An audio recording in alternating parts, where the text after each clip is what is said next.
So welcome to Module 8, which represents a turning point in our sequence of modules today, because it's for the first time where we start to talk about the concept of an interview. We're going to split interviews into several different chapters because there's an awful lot of information to take in and not all of it is relevant right at the very beginning. Here in this chapter, we want to focus on the basics. An interview, as you may remember, is, at its simplest, some form of web page or pages that we give to our audience, our consumers. Let's dig a little deeper and find out what that actually means for our project. So an interview is, at its simplest, an HTML view of your project. So if you've ever seen a web page, you know what an HTML page is. It's not just about HTML. We will talk about this later, but the concept of a screen can be used in other ways in different platforms, perhaps on a mobile device, or perhaps in some sort of chat engine. You might need to think differently about how you build a screen. If you have lots of screens, put yourself in the shoes of your audience.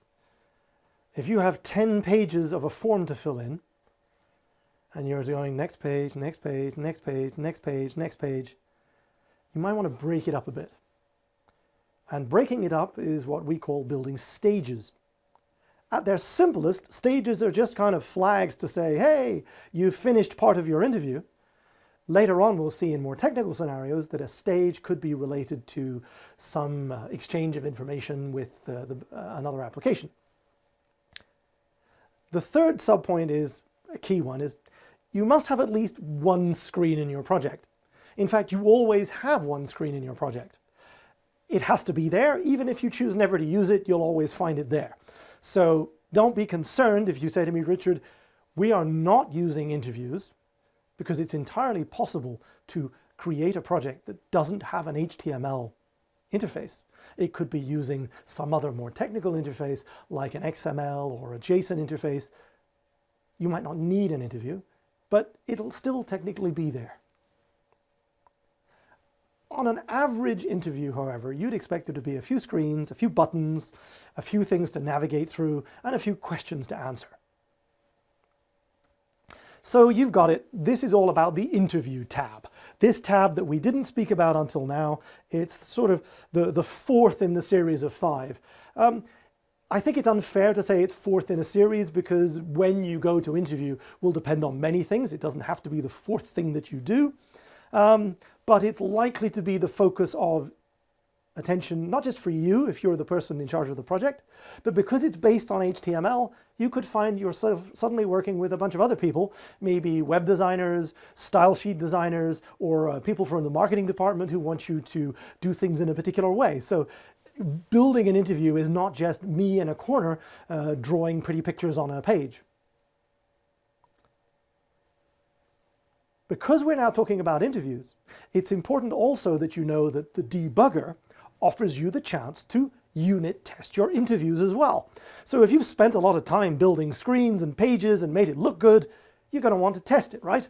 So the debugger lets you do exactly that. And you may remember I told you earlier that in the debugger there are 3 little tabs. We're finally going to be using the third tab, which you can probably just about see there, that says interview. Notice the second point. Probably by now, if you've been following along and you've been debugging, you might have accidentally gone into the interview tab of the debugger already. And you might have gone, oh my gosh, there's a whole bunch of screens in there already and I didn't create anything. That's because, and we're about to see it, that when you are in the debugger, even if you've never created any screens, the debugger tries to kind of help you and say, this is what a screen would look like if you made one. More details on that in a moment. So let's look at the basics. If I was building an interview, what would I expect to be doing? Well, I'd expect to be doing this to begin with. Asking the user for input. Take our little candidate pilot project. We need each candidate to tell us some information. What's your date of birth? What's your name? Do you have 20/20 vision? All those sort of things. We need that information. It's input. How you display that input depends on the data. For example, you could say, well, Richard, the date of birth, we need to give the user a calendar to click on. Fine. We need, therefore, an input control that responds to the attribute type. So when you choose an attribute and put it on the page, Intelligent Advisor will give you the correct control. And as you'll see in the demo, it's really double click and it shows up. There's no dragging and dropping, there's no HTML to write. It all is pretty much click, click, and you're done. Another thing that's kind of click, click, and you're done is the navigation. The next button or the back button or other buttons that you could choose to put in there. They're added automatically. So if you build 2 pages, you get a button that says next, and you can have a button that says back if you want. But you can improve the buttons by changing their labels, changing their color, and so forth. At this stage, however, it doesn't matter. All I want you to think about is, okay, 3 key things. Every time you add a page to your interview, I'm going to stop saying page because it's not a page, it's what we call a screen. So if someone says to you, I have an interview with 12 screens, it means there are 12 separate pages that are going to show up in the HTML. 2, you can display and ask for input in many different ways. A calendar, a checkbox, a radio button, a drop down, an image, a label, all sorts of things. And 3, the navigation pretty much works out of the box, but think about if you have lots of screens, breaking it down into chapters. We call the chapters stages. While we're on the subject of the look and feel of the interview, it's very important for you to realize that you can really fine-tune the interview to a high degree without doing anything that looks like programming or anything technical, because you can go and change the styling of almost anything. And I'll show you how to do that in the demo. We'll change the color of one of the elements, but you have control over the fonts, the colors, the size. It's really, again, a click, click, click, and you're done. Think about how your user will react to the screen. So in this case, you'll notice on the left-hand side here, I pretty much just have 1 stage and 2 screens. And if you look carefully, I'm asking 1, 2, 3, 4, 5, 6, 7 questions. You can see these questions in here. Wouldn't it be better to ask 3 questions on one page and 4 on another? I can't answer that. It's entirely what your audience is expecting or how you have habitually spoken to this audience. The choice of how you break this up is largely down to you, but always consider the concept of readability. Break it down and add chapters, add stages as we call them. So here's a better example. You can see on the right-hand side of my screen here. I've broken it down into 1, 2, 3. The little yellow folders are the stages. And in each stage, I've got 1 screen, and each screen has, on average, well, maximum 3 questions. That's my opinion. I'm not saying that you should limit your screens to 3 questions. I'm just saying this is an example of someone who's thought about how best to present this information. Now, building your interview like this sounds like a lot of fun, and it actually is, because you don't have to be a web wizard to do it. Because we're building for Intelligent Advisor, it's very important that we don't forget why we're here. We're here to find out whether the candidate or candidates are able to fly my plane or not. That's the goal. And when you're building your interview, just like when you were building your rules, you've got to keep the goal in mind, because the goal will have an impact on how your interview behaves. For my demo, for simplicity, and you'll see why in a moment, I'm going to go back to the version of our project where we had only 1 candidate before we implemented entities. Don't worry, the entities will come back shortly, but I want to talk about basic interviews first. Specifying the goal of an interview is very important. Why? Because at the end of the interview, by default, Intelligent Advisor will start talking about the goals that have been reached or not reached. For example, in our case, whether the pilot is authorized to fly the plane or not. You need to think about, is that the information that I want to display to the end user? If you look here, you'll notice that I've clicked the Goals button, and it actually allows me to pick from a list of goals and sub-goals that are in my project. I get to choose what shows up on the last screen of my interview, because the last screen is when the audience is expecting to find out, oh, hey, I'm approved, I can fly your plane, or not. So remembering the idea of a goal, right now it seems very simple. As we'll see a little bit later on, this can have an impact on how your interview behaves. Let's dig a little deeper. This is the last screen of my interview. The default label is interview complete. You can change it, but I've left it there so you know that this is the last screen. Bob is authorized to fly the plane. That's the goal of my interview. That's why it's displaying here. Plus, and this is a really cool feature, the explanation of why Bob is allowed to fly the plane is available underneath. You'll notice I've actually clicked on all these little buttons here. You can expand and contract them. So this is what we mean about a goal. The last screen of your interview focuses on telling you what's the result, what's the outcome of your goal. And in this case, it works exactly as we'd expect. You are free at any time to add further details to your final page. Let's suppose that you want to add, I don't know, details of another goal or a sub-goal. You simply go to the New Controls and then you select Explanation and you say what else you would like explained on the final screen. For those of you who are interested, you don't even have to wait for the final screen. If you have something that's already been examined and calculated by the third screen, you could display an explanation on the third screen because you are able to explain what's happened. Hopefully this concept of a goal should make sense. After all, that's why you're using the interview. Let's take a little turn now and consider what might happen if we lose focus on the goal or if we adjust the goal. In this case, what I've done is very simple. I've clicked on the goals button and then I've changed the goal. I've said the goal is the candidate satisfies the health criteria. You may remember that was one of our two pillars. There was health criteria and competency criteria.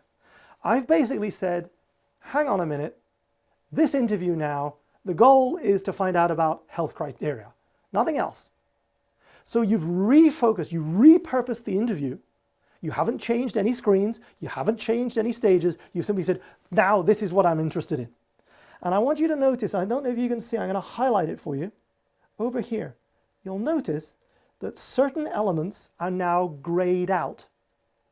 You'll notice, for example, the screen that says airline information or the screen that says competency down here.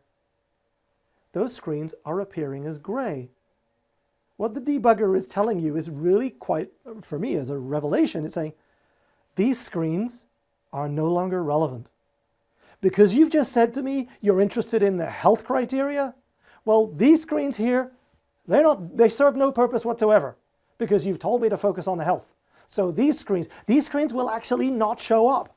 So if I'm a member of the audience and I'm a pilot going through all of this, those screens simply won't show up. This is a really, really interesting and powerful feature of Oracle Intelligent Advisor. It optimizes your interview based on whatever your goal is. So if there's a screen that doesn't need to be shown, it simply doesn't get shown. I can simplify this and give you a great example, which I meet every day when I'm doing forms online. There's a question in an interview that says, are you male or female? And then the next question says, are you expecting a baby?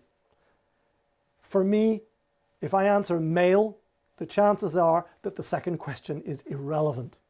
So if something like Oracle Intelligent Advisor, we could have a screen which simply disappears because it's no longer relevant. The concept of relevancy is a really powerful one, and I've only just touched on the surface right now, but it's a really interesting idea. For the third reason it's interesting is when you're debugging, setting relevancy and saying I'm interested in this goal and not this goal can also be a way of optimizing debugging. If you're only interested in the health criteria and you want to run through the interview, why waste time filling in screens that have no impact? So, what are we going to do in the demo? In the demo, we're going to look at screens, stages, and controls, the basic building blocks. How to add them, how to create them, how to add elements to them. We're going to talk about explanations, and we're going to talk about changing the goals of an interview. So I'll come out of there and we'll head back into policy modeling. So I've done a little bit of work. You'll notice here that I've created 3 stages: basic information, health information, and competency information. I can simply make a single click, and if I want to, I can rename or edit any of these. Competency info. I think that's getting a bit too long. Observe that I have the interview complete screen. This is always present in your project. And by default, it says, I'm going to show you all of the global goals. Keyword is global. You'll remember that we have global goals because we have a global entity. We'll come on to that a little later. On the first screen, the pilot information screen, I have added 3 attributes. Who is the candidate, when was their check ride, and what's their date of birth. Now I'm going to go ahead and add a new screen to the health information stage, clicking New Screen. To change the name of the screen, you simply double-click the title and let's say Health Info. Of the core controls you're going to need, the first thing you need to think about is the input. What are the audience going to give you? So let's say I want to ask them about their vision score, because that's an attribute that I could consider a health criteria. In fact, it's part of our health criteria. I simply double-click it, it disappears, and it shows up here. What is the candidate's vision score? By default, it'll show up just as an ordinary text box. Why? Because this attribute is just a number. It's not a date, it's not a time of day, it's just a straightforward number. If I return to pilot information and you notice what is the date of the check ride, I didn't have to specify that I wanted a calendar. It automatically selects what it considers to be the best control type for your data. So my health vision looks pretty good. Let's add another screen for our competency info.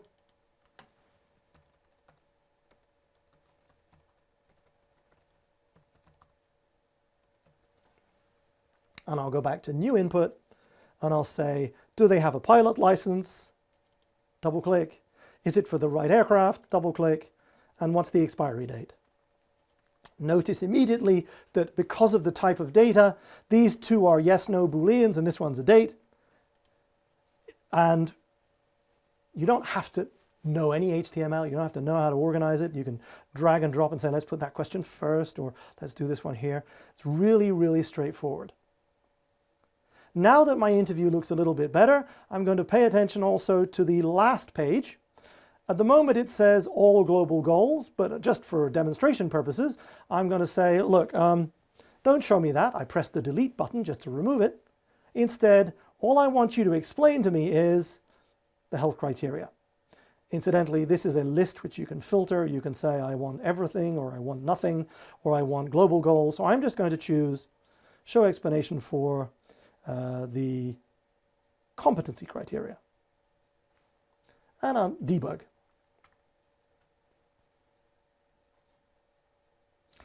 I'm going to stay in the interview tab this time. In the interview tab, I'm able to navigate simply by clicking on the screens.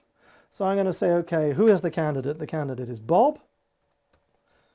Last check ride, let's use the calendar since it's there.